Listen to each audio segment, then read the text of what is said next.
mengenai, keputusan, BI Rate yang tetap dipertahankan, korelasinya dengan IHSG dan, Mhm. gimana ya, supaya IHSG kita ini bisa bertenaga lagi gitu. Silakan, Kak.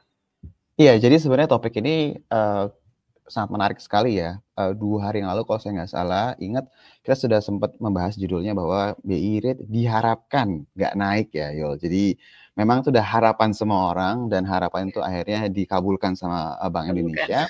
Iya, jadi kalau misalnya my friends, perhatikan baik-baik, waktu kita membahas mengenai harapannya BI Rate itu tidak dinaikkan, dasarnya itu jelas bahwa dari sisi BI sendiri itu fokus jangka pendeknya adalah menjaga kestabilan nilai tukar. Jadi kalau my friends perhatiin nilai tukar ini kan, pelemahannya itu terus berlanjut ya. Jadi sekarang tuh udah di kisaran 15,8 mendekati 15,9 lah. Jadi kayak bolak-balik di kisaran 2 level tersebut dalam 2, 3 hari terakhir ini. Jadi mendekatilah level di 16.000. Nah, kalau misalnya ditanya untuk bisa menjaga si rupiah ini supaya tidak melemah lebih dalam lagi, salah satu kebijakan yang harus diambil adalah dengan cara BI Rate ini nggak boleh dipangkas lebih dahulu. Jadi saya akan mengingatkan kembali, mengulang kembali bahwa dengan bukan tidak dinaikkan ya, justru dengan tidak dipangkasnya BI Rate atau suku bunga acuan, harapannya adalah,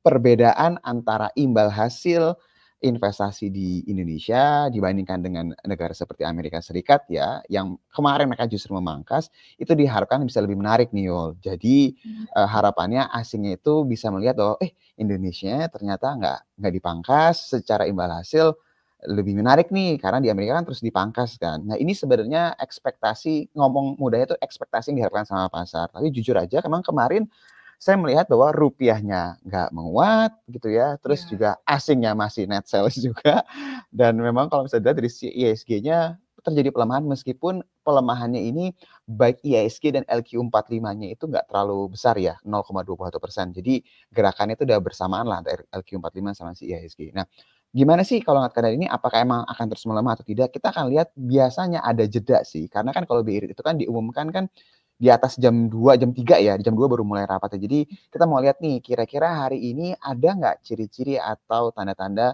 perlawanan gitu loh. Ibaratnya, ada inflow lah dengan melihat BI Rate dipertahankan. Dan, kalau misalnya dilihat juga, kita juga mau ngelihat juga dari sisi, saham-saham blue chipsnya juga Yul, apakah juga ada perlawanan juga nih. Kemarin kan 2 hari yang lalu kita sempat melihat Telkom tiba-tiba naik kenceng kan. Jadi ibaratnya Iya. gini loh, saham yang turun dalam pun pada akhirnya pasti akan ada perlawanan. Nah, kita mau lihat nih perlawanan sekuat apa, apakah flow-nya akan lebih besar. Nah, ini yang akan kita mau lihat di hari ini nih. Itu poin pertama mengenai si, kebijakan dari sisi BI Rate ya dan impact ke pasarnya.